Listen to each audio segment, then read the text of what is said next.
And off we go. We are on. Hey guys, welcome back. Hi everybody, welcome back when you're joining us. Biddle, how's it going? New background, I see. Got some new digs. I was told this looks fake, like a Zoom background before. Sorry. It's real. Just moved house. It's no biggie. But love to see I you like guys. the fire in the background, keeping things warm. Very It's really cozy. nice. Definitely missing the puppies, I'll say that. Yeah, where are They're where are the adults dogs? now. They're Oh. crazy. Oh god, the when we did the highlights reel, all I remember, go on our YouTube channel if you want to see our like highlights, best bits from the season 2. I was like, where's the episode with the puppies? And I had to like go back on LinkedIn where Britta was like, puppies are on the show to find episodes with dogs in. And Savannah, welcome to the show. I'm enjoying your background, very professional, more neat than mine. Yeah, I'm hoping that you guys can at least mostly see me. I've got the light going, but it's still dark here in Seattle and it's pouring rain outside because we're in Seattle. So Yes. hopefully no background noise and visual feedback of some sort. Yes, it's not pitch black, which is good. All right, let's get into it. So welcome everyone to the Keys to AWS Optimization, the show where we share stories, concepts, and solutions to help you unlock your spend at AWS. My name is Stephanie Gooch. I am a commercial architect at AWS, and I focus on all things cost. That's why we do this show, and I look after telco customers specifically in Europe. Hey everyone, Michael Biddle. I lead our financial architect specialist team for worldwide public sector, and been doing this Amazon gig for about 9 years now, and happy to be here. Nice. And today we are talking all about anomaly detection, which is a service that we offer and some concepts around that. And we have a special guest, Savannah Jensen, who is a custom optimization and enablement specialist, which is a nice long title. But as always, please remember to send us questions in the comments. Let us know we're here. If you have any suggestions or things you want to talk about, if you have any comments about what we're chatting about today or questions for our experts, then let us know. And if you're watching this later on our YouTube channel, then feel free to subscribe so you can keep up to date with all of our episodes as we go. So Savannah, do you want to jump in and give us a kind of 1-minute origin story of your background? Yeah, absolutely. So as you said, my name is Savannah Jensen. I've been at Amazon for 1 week shy of 4 years now, hitting my 4-year mark at the end of the week next week. And I've been in billing and financial operations the entire time, kind of moved around between different verticals and supporting different customers from kind of different perspectives, but always been centered around billing. Before that, I worked at a startup for a hot minute, and originally I got my start in healthcare software. So very interesting, different flavors of the tech industry throughout my journey. But at this point, I'm kind of all in on cost optimization, billing, anything cost related at AWS. And I also support some of our telco customers. So. Yeah, I'm lucky to get to work with Savannah all the time and ask her loads of very intricate billing questions on the Amazon side, so she just gets annoyed with. Okay, so anomaly detection. So Savannah's done a lot of work with this. That's why I brought her on the show. So do you want to give us a bit of an intro about what cost anomaly detection is in terms of the AWS service? Yeah, absolutely. So cost anomaly detection is one of our features that is available in Cost Explorer. It is free to use, and if you have Cost Explorer enabled, you probably have access to it. Whether or not you've noticed it on that little intro screen is kind of a little bit more of a question. But when you do launch Cost Explorer, if you look at that kind of left-hand menu, it's all the way down on the bottom. The reason why we made cost anomaly detection is to help customers not get surprise bills. As the name suggests, it is supposed to notify you when there is something that's a little bit different or a little bit out of the ordinary going on, so that you can go ahead and investigate that, make sure that that usage is not unintentional, and then either correct it or move along with your life and kind of teach the functionality that it should move along with its life too, and look for different things. Nice. Biddle, are you going to ask something? Or did I cut you off? No, it's a very low effort feature that we launched. I mean, Savannah, I don't know if you've kind of noticed that with your customers in terms of some of the other services that we've came out with for cost management. I'd say it probably ranks at one of the very lowest amounts of effort you put in to have it run automatically and kind of notify you with things. So that's one of the cool parts that I like about it. Yeah, absolutely. I'd say it's it's definitely easier to get started with than a lot of our other detection services. You don't have to think too much about setting a threshold or thinking about what you want to monitor at first. If you really want to go to kind of the next level and get very detailed, obviously that's going to take a little bit more thought and a little bit more engagement with the tool. But in terms of standing it up, it's very quick. You can kind of let it run in the background. It'll show you what's going on. You can kind of iterate from there. So it's very easy to get your feet wet and get started with it, which is excellent. Nice. That's a really good segue, actually, because I was going to ask who would want to use this. And I feel like it's a good concept that you can just jump in, like you both are saying. I love that, where you take out, sometimes when people think of cloud, they think of, oh, it's very complex and you have to do all these intricate things, it takes time. But yeah, who do you think would be wanting to use cost anomaly detection? Yeah, so anybody who wants to avoid a surprise bill, I would recommend that they look into anomaly detection, at least do a little bit of setup to get it rolling a bit. Realistically, if you're not excited about the idea of logging into Cost Explorer every day and taking some time to look at your own spend, really doing that anomaly detection, for lack of a better word, manually, I would recommend at least trying the tool and getting started with it, because we really did design it to take most of the heavy lifting out of detecting irregular spend patterns. So if you've been doing that by hand, then maybe it's time to think about turning on anomaly detection and using that time to do something else. Yeah, if you're doing it by hand, let us know. I'm intrigued. Comment or in the questions or underneath in the YouTube. I'd be so intrigued to see how people are doing it manually. Because I get that when I used to manage costs, I think before anomaly detection, was it where it is now or even existed, would just be going through and being like, oh, does this look okay? People used to, I've mentioned before on this channel about, there was a guy who found this Lambda that was like triggering a Lambda that was like spending loads of money, and it just cost them a fortune, and then they turned it off and it was a massive saving. But it's because on the account, they didn't have anything to be like, oh, that's suspicious. Let's go in and let's go have a look and see in that. And I'm going to go off of the course a little bit. Don't worry, Savannah, I'm not going to jump too far.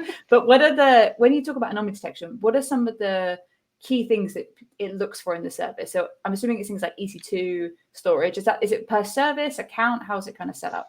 Yeah, so it's actually configurable. Really kind of the thing that makes it different from a lot of our other offerings is it is predicated off of an ML model. So it learns with your usage. When you set it up, you configure something called a monitor. And we do have a little bit of kind of configurability in what you can select there.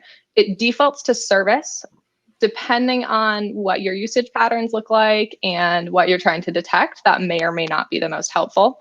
But basically anything that you can select in Cost Explorer, any way that you parse your cost, you can kind of configure a monitor off that, and then the service will monitor based on that monitor. So if you use tags a lot and you know that your spend is very well tagged and that's traceable for you, you can configure a tag-based monitor, and it will alert when a certain tag reaches something that's irregular, basically. That's cool. I was thinking tags. I feel like you read my mind there. So I was like, I wonder, I'm sure you could do tags. That's really useful, especially if you're like, oh, development is suddenly spiking. And exactly. Yeah, if one department's really on the naughty list and goes buck wild, you can definitely get that in the tags. Yeah. Well, we talk a lot about tags. That's going to be a key part of every show, probably, no matter what we talk about. But here's the thing that I really like with the cost anomaly detection that's kind of often overlooked is it's not just looking at high expenditures that are out of your norm. It'll also detect when there's expenditures that don't hit your typical usage. And kind of why that's important to look at, right, is let's say you launch a new service within your business. If you're getting that the cost isn't hitting what you typically thought it would, it could very well be a good thing. Maybe you've made some optimization changes, but it could also be a hidden indicator that there could be some infrastructure failures within your environment that are not pinging engineers and developers who own those resources, that there's failures occurring. So it's just another good way to get some hidden indicators on if the environment infrastructure is actually launching as it should. So as a cost person, you can kind of play a role in that and keep an eye out for it. Yeah, absolutely. I'm kind of segueing off that. You hit the nail right on the head there, Biddle. It's not about a threshold. It's not about a very high expenditure necessarily. If you do have a wild cost spike, it's going to detect that too. But it's based on anything that's not like your normal usage. So that's really what makes it different from a lot of our other cost monitoring products. So if you're familiar with budgets or CloudWatch alarms, when you configure those, you go in, you set a threshold, no matter kind of what flavor of budget you're doing, you have to name some sort of threshold.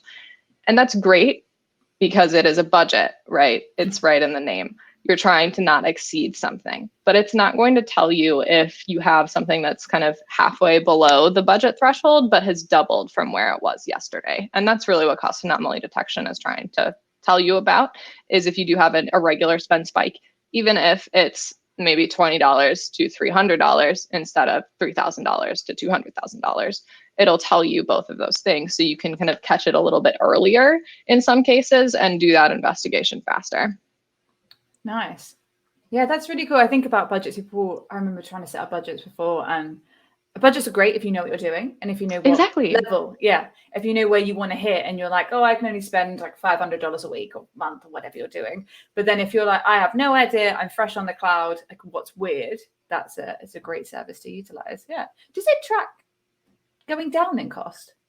You can tell I haven't used it that much. It does that. So if suddenly all of your accounts, like is that what you're saying? Yeah, that it does go down. For sure. If it's out of your if it's your regular pattern, right? That's what it's going to detect, whether more cost, less cost. Totally. Yeah, if you shut down your entire EC2 fleet, you'll be getting a ping. Yeah. Yeah, brilliant. Okay, cool. All right, good. Do you want to, is there any other ways that people do kind of anomaly detection? You mentioned CloudWatch budgets. Is there anything else that people often use? That you guys those are the two that I mostly see. And one strategy that I've seen a couple of customers do when they're kind of getting a little bit farther in their journey with anomaly detection is they move from thinking about budgets or CloudWatch as the primary detector to more like insurance, like an insurance policy, because anomaly detection is doing a lot of that heavy lifting. So, for example, you probably do not want to spend over $1 million in a day. You can set a budget for that, and that is a worst case scenario. Mm-hmm. Similarly, if your RI utilization drops below 50%, 80%, pick your favorite percent, basically, you definitely want to ping for that. And that's a good way for budgets to protect you from those worst case outcomes so that you can learn about those quickly. But if you're not relying on a budget's functionality or multiple budgets at different thresholds to warn you of atypical spend patterns anymore, you can really kind of prune that down and use them a little bit more in kind of a, I don't want to say back burner, but like a catastrophe management way. That'd be like not back burner, catastrophe. The opposite, actually. Yeah. And there's one more too. I mean, within AWS QuickSights, right? Our version of a business intelligence kind of out the box solution, we do have anomaly detection enabled in there. And you don't have to worry about like writing the anomaly detection. It's, it's right built into the UI, so you can configure it pretty quickly. But whatever you got running in QuickSights, whether that's CloudWatch data you export there, different log data, maybe your cost and usage report, you can have anomaly detection there. There's a really good use case if you Google AWS for Puget Sound Energy, where we use that anomaly detection to help find spikes within usage patterns off the grid. So, another option there for you. Wow. And I would be remiss, it wouldn't be an episode if I didn't mention the well-architected labs, because I feel like I am obliged to no matter what. So if you are going to use things like the card intelligence dashboards that you can check out here that are really useful, dashboards for your costs, in there you could probably put in some cost anomaly detection. Hopefully that's shared. So for those of you who joined us kind of now, just in case you didn't catch that, we are talking all about anomaly detection. So everyone's really psyched about it, Savannah. You've convinced us we're going to set it up. What do they need to do, like first things to kind of get it set up in their accounts? How do they start? Yeah, absolutely. So I think we kind of hinted at this a little bit before, but it is part of the Cost Explorer interface. So if you have enabled Cost Explorer in your account and you have access to Cost Explorer in your account, you're already most of the way there to getting started, which is great because those are two pretty easy steps. What you're going to do is in Cost Explorer, you'll select the cost anomaly detection activity, and it'll kind of bump you into that functionality screen, and you can start setting up monitors. If you know your organization really well already, you can definitely be fairly ambitious about this at the start. If you don't, you can just use the service monitor that is the default to get started, turn it on, see how it looks, give it a few days to kind of produce data and take a look at that. I mentioned a little bit before that depending on what you're doing on AWS and depending on what your usage looks like, that's sometimes not the most helpful thing.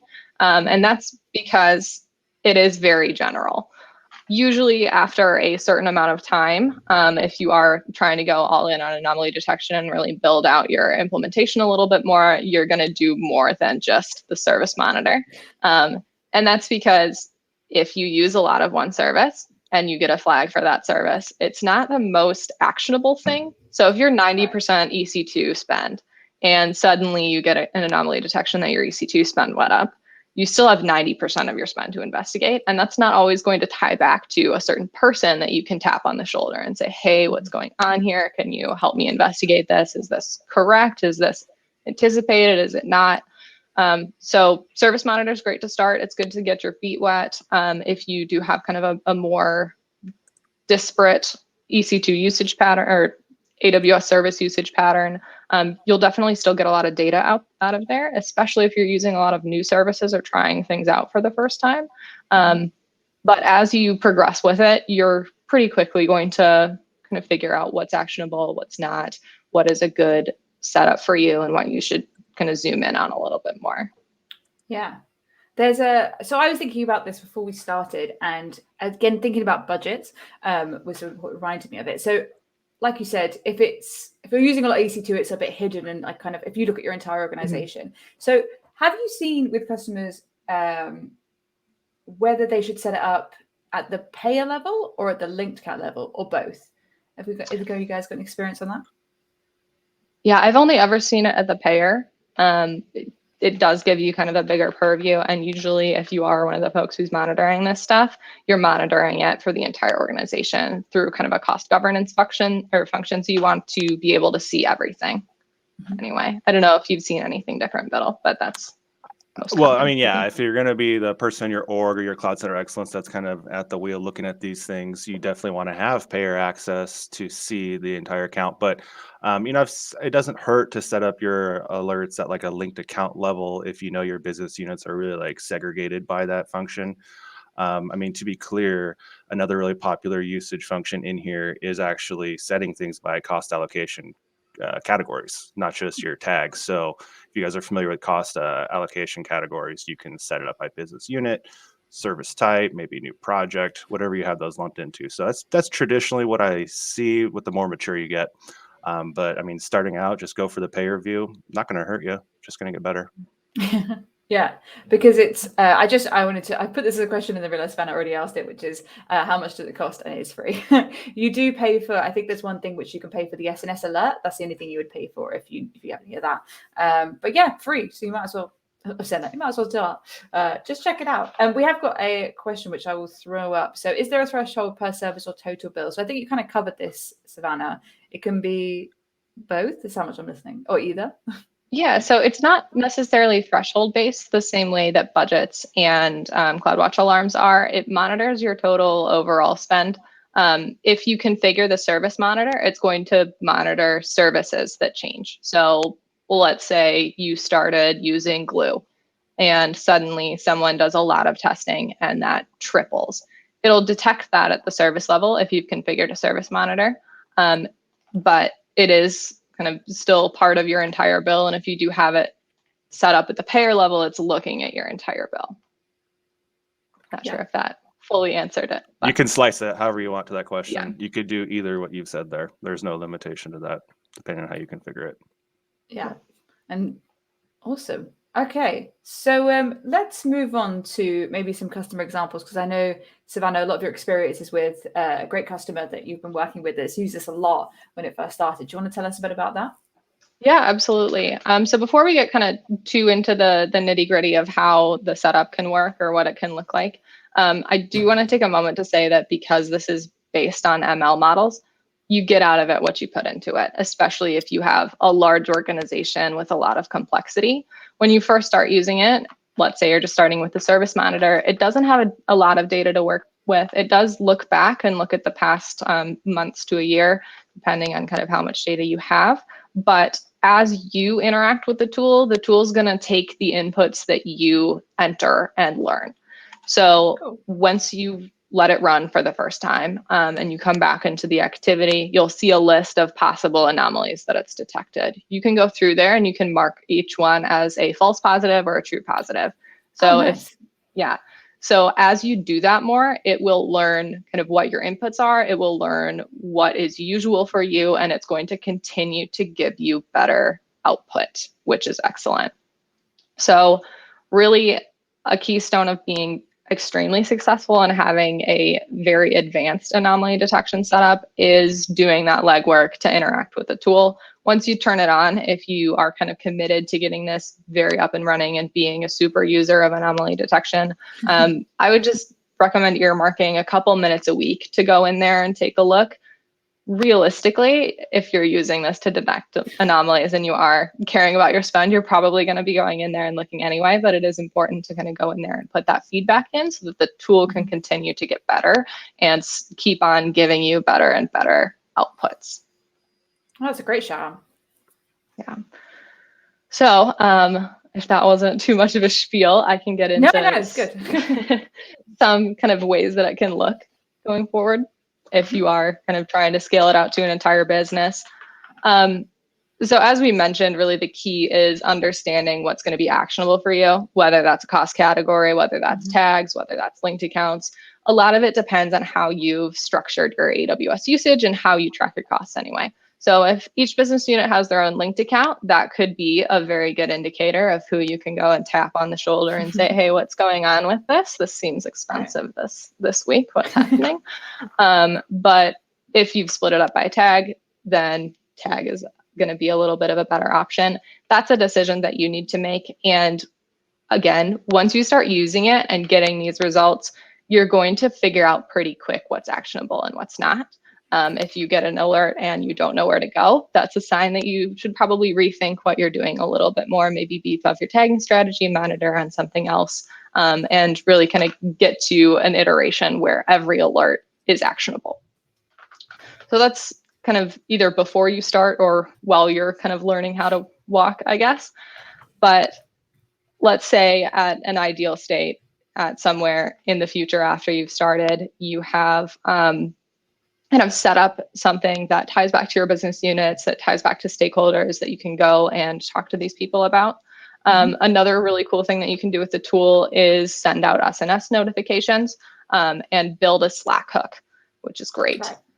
So if you are a customer or a company that has a very prevalent Slack culture and has maybe Slack rooms for each of these teams that are using things, you can have anomaly detection send those outbound messages directly into the Slack room and really notify those people without you personally having to go to each one of them. You can have the tool do the notifying for you.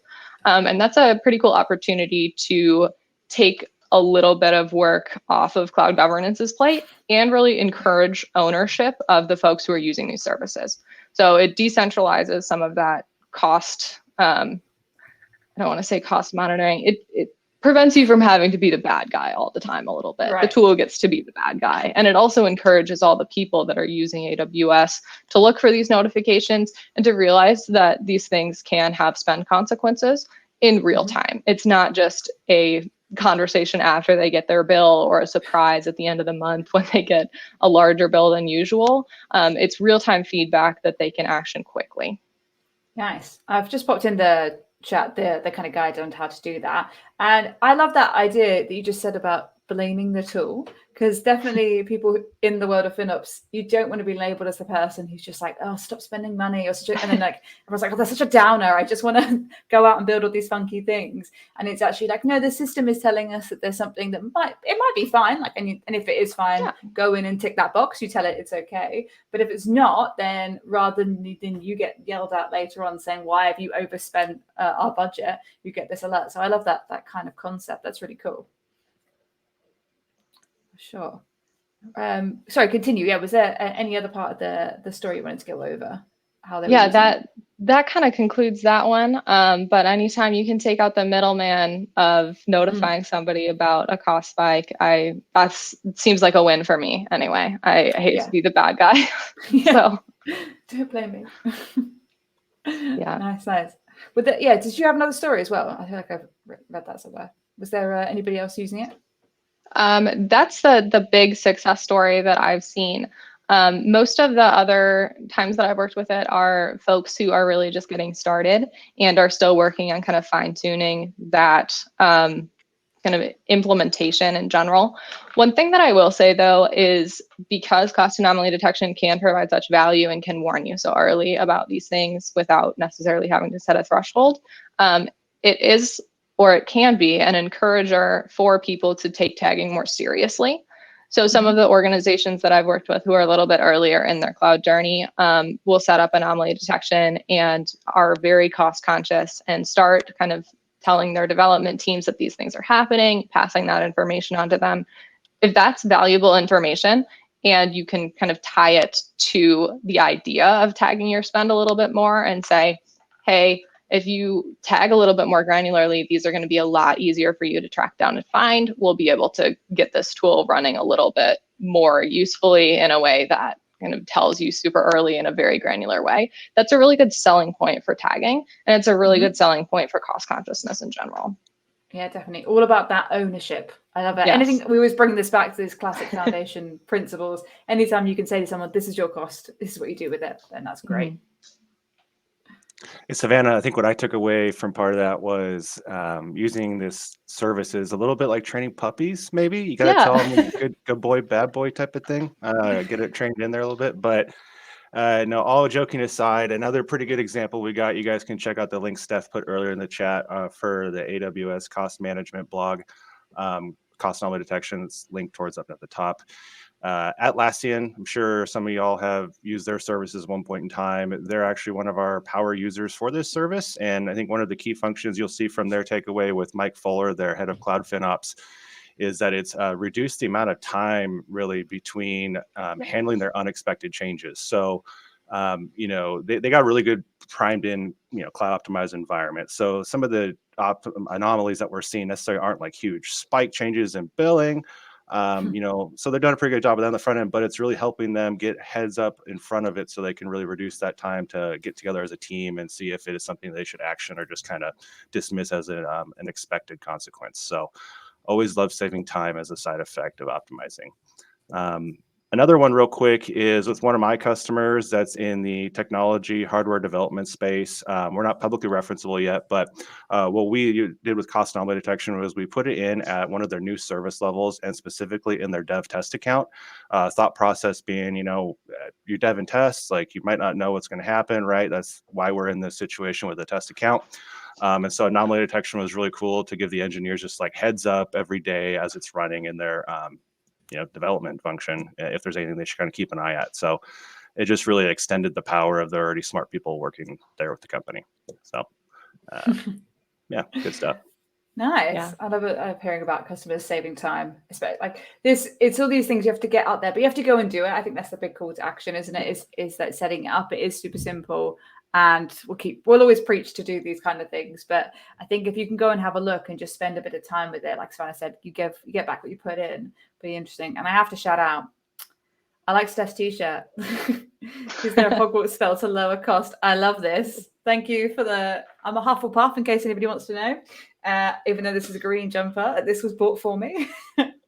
But thank you for that shout out. That's going to go in the highlights reel for sure.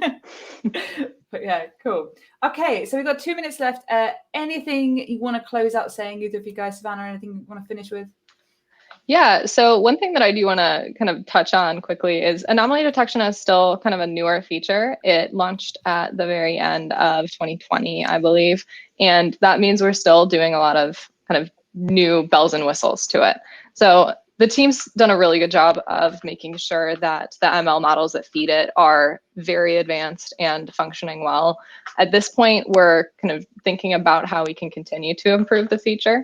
So I don't have any launch announcements or any details on that, but I would encourage you all to kind of watch and wait where it goes over the year in 2022, because they're planning a lot of new things and it's going to be really exciting to see. Great. Oh, a little teaser. So we'll let you know, guys. If we hear anything, we'll make sure to shout it out when we have a show near that. If anything does come up in the year. But anything from you before we finish? No, just that we're back in season 3, so we'll get this thing going weekly again. Stay tuned for next week. And if you guys got ideas for the show, Steph, you want to throw the link up there, email? Yes, you can tell it's the first one back. Email us, costoptimization@amazon.com. Tweet me, live like a nerd if you want. But yeah, let us know any topics, any questions you have, anything general. Please let us know.